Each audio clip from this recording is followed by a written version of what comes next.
Hey friends, welcome to the Raising Boys and Girls podcast. I'm Sissy Goff. And I'm David Thomas. And I'm Melissa Trevathan. And we're so glad you joined us for this conversation. Let's dive in.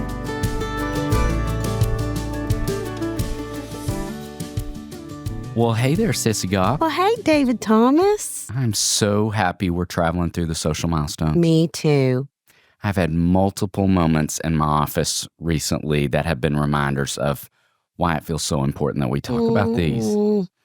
And I'm going to go ahead and confess that I'm coming in hot this morning. So for any dads who are listening, you may have a moment of regret that you tuned in today because I am going to be a little hard on us, guys. Whoa. But this feels important. We're talking about the social milestone of ownership. And I want to read how I introduced this chapter in Are My Kids on Track? Would love it. So I have a great quote that I love from Dr. John Gottman, who is a psychologist and head of the Gottman Institute. And I love the Gottman's work. I think it's fantastic. And he's perhaps best known for his groundbreaking research on conflict and marital relationship and how marriages become stable over time if couples learn to reconcile successfully following conflicts. Okay. That's kind of the Gottman specialty. Mm-hmm. And Gottman was quoted as saying, "Admit when you're wrong, shut up when you're right." Let me read that again. Oh. Admit when you're wrong, shut up when you're right. And as someone who works with boys, I love the simplicity and clarity of this instruction. And I have worked with a lot of boys and dads who would have benefited from having that tattooed on their forearm as a reminder. So as we step Maybe we can make rubber bracelets that say it that they can wear. I think it could be helpful. And as we step into thinking about the stumbling blocks and the building blocks, I want to say, as I have said before, but it feels so important to repeat again, that I think blame and shame are two of the biggest stumbling blocks to males getting to that healthy middle ground of ownership. Mm-hmm. And, you know, the definition I talk a lot about with blame is it's just discharge pain.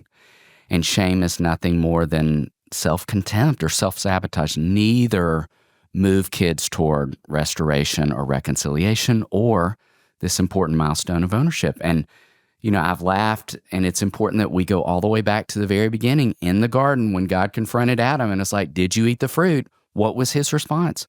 The woman you gave me. The woman you gave me gave it to me. I mean, it's just been happening since the beginning of time. So I think because it is such a default setting for us, we're going to have to practice and practice and practice in the direction of ownership. And I think something as simple as Gottman's words could be a really helpful place. And yes, I want us to watch for all the ways I think it shows up with boys when they're reporting on their everyday. My teacher didn't teach it the right way. My coach didn't give me enough playing time. I had a dad tell me a story recently of going hiking with his son and another dad and his son had been so excited about this meetup. And his dad was like, "What do you think about this trail?" And he's like, "Yes," because I think he felt really confident about having hiked this trail before. And they were about a minute in, and his son tripped and fell. And he felt embarrassed that happened in front of his friend. And he stood up and punched his dad in the stomach and said, "Wow, you picked the wrong trail." And it was just this instinctive default setting of, I want you to feel punished for what just happened to me. And I had a couple in my office last night, and the dad was telling me a story of his son. They were at a restaurant, and he knocked over his glass of water, and he was at the table with his older cousins who he really admires a lot. And the dad was like, "Oh, buddy, it's okay," and was helping him wipe up the water. And the son said, "I hate you," to his dad. It's just that instinct to want to discharge that pain. Like, I feel yucky on the inside, and I want to put that yucky on you. That, again, unless we practice toward ownership, is going to stay instinctive for a lot of boys. And I'm going to talk about some building blocks in a few minutes, but will you talk about some stumbling blocks for girls? Well, yes. And I want to talk about, I'm going to go a little bit differently because I think girls tend to, just like blame and shame, I think girls lean towards under and over apologizing. And so I think so much of it is based on personality types. And so I'm going to start with the under as we're thinking about a stumbling. And And really that there are two little girls that I think struggle the most with under apologizing. One would be a girl who does not want to appear as weak in any way, that she wants to be strong, that she craves power, that she maybe struggles a little bit with empathy. And so saying I'm sorry means I've just given you the upper hand and I'm unwilling to do that. And I think with those girls, if you feel like you're parenting that child, then and we could even talk about it really from an Enneagram standpoint. I mean, I would tend to say, I know we're not supposed to type kids. We know some leaning early on. And, I think if you have a hunch you might be raising a little female 8, then we want to labor a little bit longer in the empathy places. I want you to go back and listen to episode 215 that's on empathy, because I think for her, she just doesn't know how to access those places often and feels afraid to do so, and feels like I had a mom just this week who said, I think my daughter has equated with weakness as bad.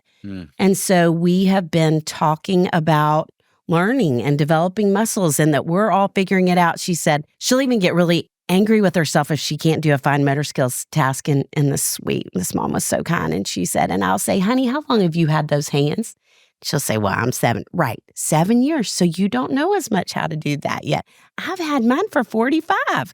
And I think just reminding those kids that it's okay to learn, that we're still growing, that we're evolving, that weakness isn't weakness. It's just that we haven't learned that yet, to quote Shauna Niequist's book, which I would certainly go back to. But I do think with those girls, we want to lean in with more empathy. And I think with those girls too, instead of saying, I'm sorry, I think they're going to come at an apology, come at feeling like they're wrong with a lot of intensity and often blame too.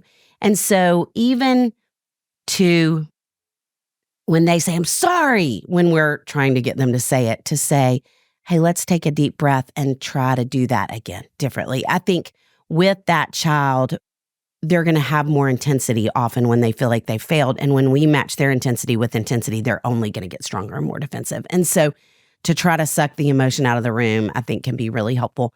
The other child that I think for girls see it happen more often in is the perfectionist, who just cannot say I was wrong, because that feels like not I'm weak, but I'm a failure. And so I cannot say enough that I'm seeing more perfectionism in girls than I've ever seen. And I think, again, with them too, learning, growing, all of those things are really important to talk about. But with those girls, I would go back with girls to that study. And I wish I remember where I read it so many years ago, that talks about how when something goes wrong in a boy's world, he blames someone else. And when something goes wrong in a girl's world, she blames herself. And we know perfectionists have such a critical voice inside of themselves, and they are talking to themselves negatively constantly.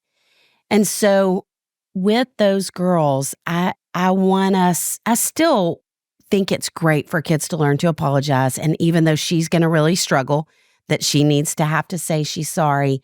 And then I think I feel like with a perfectionist, it's always helpful to say, hey, I know you're trying as hard as you can, or I know you didn't mean to, because I think that can soften some of the critical voice that she has towards herself. And I would revisit later with them. Maybe in the moment you say you need to say you're sorry to your brother, but then later to go back and say, hey, let's talk about when you say the words, you're sorry, out, what are you saying inward? When those words are coming out of your mouth, what's happening inside of your head?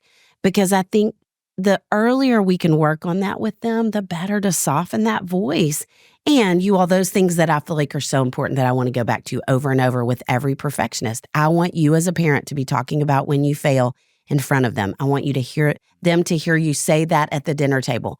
I did the dumbest thing at work today. I can't believe I hurt this friend's feelings. I want you to be practicing doing things as a family that no one can do well, and to laugh at yourselves in the process, because as perfectionists, we do not laugh at ourselves when we fail. And what a gift at 8 or 15 to learn to do more of that. But I think that inner dialogue for a perfectionist will be defining for her entire life until we can help her learn to say out loud what's happening inside of her and to soften that voice. And we're never going to fully take it away. But I certainly think we can help her learn to talk to herself more gently and to learn that it's not helpful. I years ago in counseling, I think when I first started learning about my own perfectionism, my counselor told me about this video where there was an athlete who was doing the vault at some, competition. And basically he ran to put his hands on I don't know what the apparatus is called, but he put his hands on the device or is it a pommel horse? Yeah. Okay. He ran to put his hands on the pommel horse, and he missed the pommel horse with his hands, and he hit it with his chest. And he walked around to get back in line to go again. And in the process, he grabbed a folding chair and crashed it over his head, broke it over his head. And my counselor looked at me and said, Sissy, that's what you do to yourself all the time. Mm. And she was exactly right. And I'm 54 and still learning how to do that differently. And so I think we just can't lean in enough to kids early on to help. We've got to start with figuring out what the voice is saying to them and how to reframe the voice to a gentler, kinder voice, because crashing the chair over our heads is never helpful. It just makes us feel worse. And that's what they're doing to themselves all the time. So that's backing up from the perspective of apologizing. But I think we're doing kids a disservice when we don't figure out why they're struggling to say they're sorry, so that we can help work out whatever's going on inside of them that makes it hard. Yes. That's so good. Okay, building. I would say, in thinking about a building block, for me, it's going to be that third R I talk about so much of repair. And I love, even when you told that story a minute ago about I'm 54 and I'm still practicing this, like I want that to be that reminder to all of us. Like when I talk about those 3 R's, those are things that we've got to be practicing daily. I'm often practicing them hourly. Yes. And so when we think about the practice of repair, I want to remind you again that boys are primarily experiential learners. And I sat with a really wise mom recently who was telling me her son had been incredibly disrespectful to a babysitter that they love and had used a lot as a family. And she had her son write an apology note to the babysitter, and then she drove him to Starbucks to buy a $10 gift card, and he had to pay for half of it out of his allowance, which was $5 was a lot for him, and the mom paid the other half. And what I want you to hear me say that this wise mom knew was that he sulked the whole ride there. And I want you to hold on to that for this reason, because the definition I give to repair is to take ownership and do any needed relational work. Now, notice I didn't say any desired relational work. Like, he didn't desire to do that work, but it was needed work. And Sissy and I talk a lot about how forgiveness is a decision and not a feeling. Yeah. And so had she waited until he felt like he needed to go get her a gift card and write her an apology note, I don't know that he would have gotten around to it. And so she was helping him move into repentance and forgiveness and repair. And my suspicion is the feelings came probably when he was sitting in front of this babysitter who the mom would say he loves a lot. And it's not his desire to be disrespectful to her, but he said some pretty terrible things in a moment where he didn't practice the first 2 R's. Because had he been working toward regulating when she said it was time to turn off the Xbox, he wouldn't have needed to do the work of repair. And so it was just this beautiful, great reminder of he needs to be practicing all 3, including that third R. And, you know, I think a lot about Anne Lamott's wise quote of, you know, if you want to have loving feelings, do loving things. And I love that mom was walking him toward doing something loving that I think created the movement inside his heart for him to do the work of repair well. So what would you say in terms of a building block? Well, so I was at a restaurant. I was at Bar Taco last night with Kathleen, and I went in the women's restroom. And I came out and it's a small restroom, and I came out of my stall and there were 2 women in there, and they said, sorry. And it was funny because I knew we were going to have this conversation, and I thought, that is so telling and such a universal experience. They didn't need to say they were sorry. They were just standing in line for the bathroom. But I think as women, we default to that so much. And I saw an ad that I would love for you. If you have a daughter who is maybe 5th grade and up, I would love for you to Google Pantene Sorry Not Sorry. There is this beautiful ad that has all of these experiences where there are things like a woman comes into a meeting or needs to ask a question, and instead of saying, I have a question, she says, sorry, and then raises her hand to ask the question. I mean, it had never occurred to me really until I watched that ad how often we do that. I mean, I think about the amount of time I've been on an airplane and have accidentally put my elbow on the armrest, sorry, David, sitting next to a man, and then said sorry and moved my arm. Like I need to default to him having the armrest.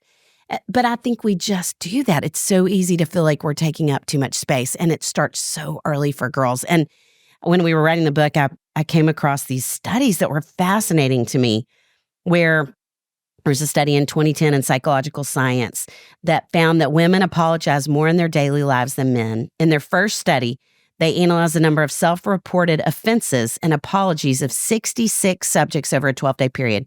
In this study, they confirmed that women consistently apologize more times than men did. But they also found that women report more offenses than men.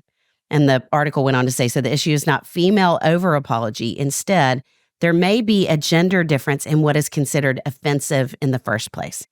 And then there was another study that I read about that said that women consistently rated offenses as more severe than men.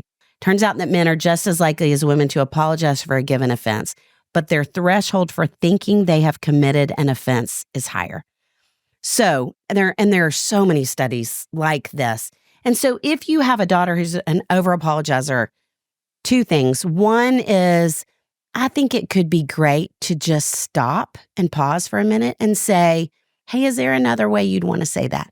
Or is there a different way you could say that? Or even just to say, is that something you feel like you really need to apologize for?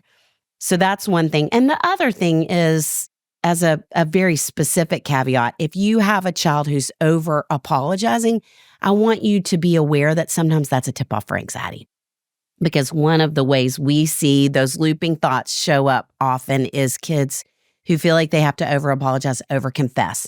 And they're thinking every little thing is an offense. And so, again, with everything, Tina Payne Bryson, who said all behavior is communication. And so over-apologizing, under-apologizing, we want to pay attention to what might be going on behind the scenes to drive that in kids and girls in particular. So should we talk about some practices? Let's talk about practices. I would offer one to the equation that is giving back.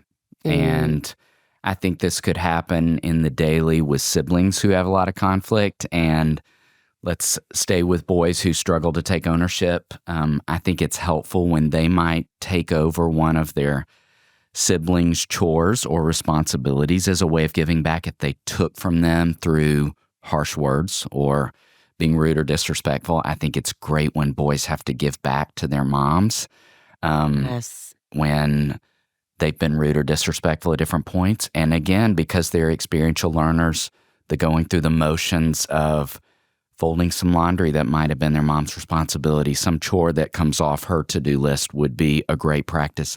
I even think back to the story of the little boy who went to buy the gift card at Starbucks for the babysitter that I told a few minutes ago.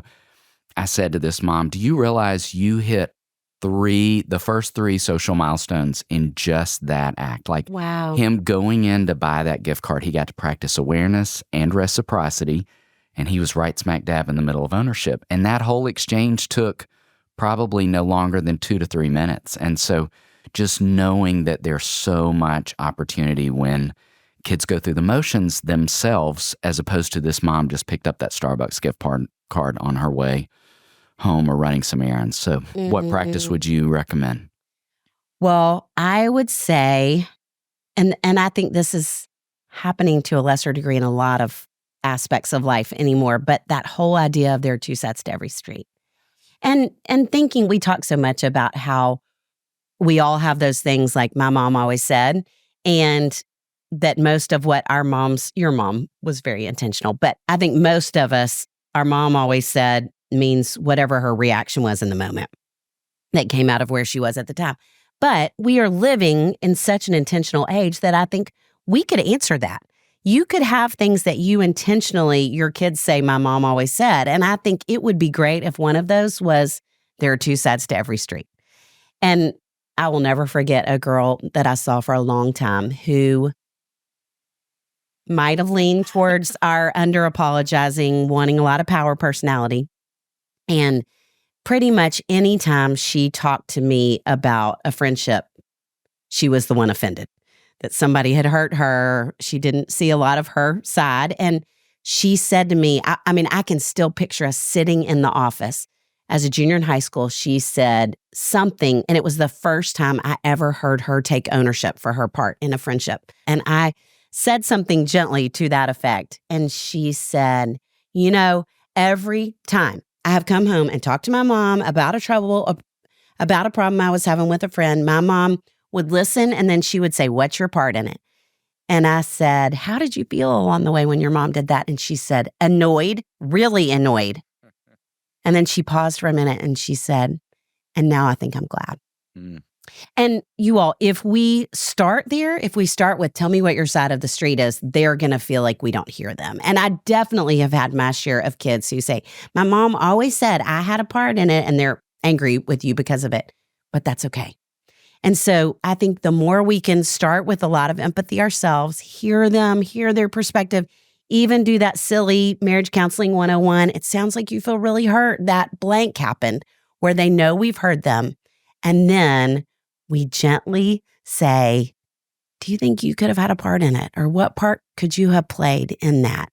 Because y'all, truth be told, as an adult, most of the time that someone has hurt my feelings, I've hurt theirs back, or I've hurt theirs first. And we know we're only going to grow in relationship when we can both see our sides. That is such a building foundational block of healthy relationships. And so helping them do that now, you all, when it's happening to a lesser degree than ever before, is just vital in who they're becoming relationally and socially and emotionally in all the spaces.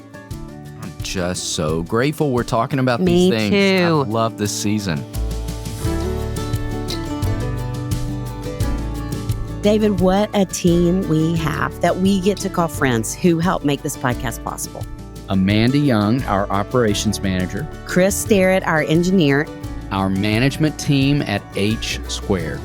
We are thrilled to be a part of the That Sounds Fun network. Our music was created by the insanely talented Dave Haywood of Lady A. And if this podcast felt helpful to you, please consider subscribing, liking, sharing, all the things. We are grateful for you and cheering you on always.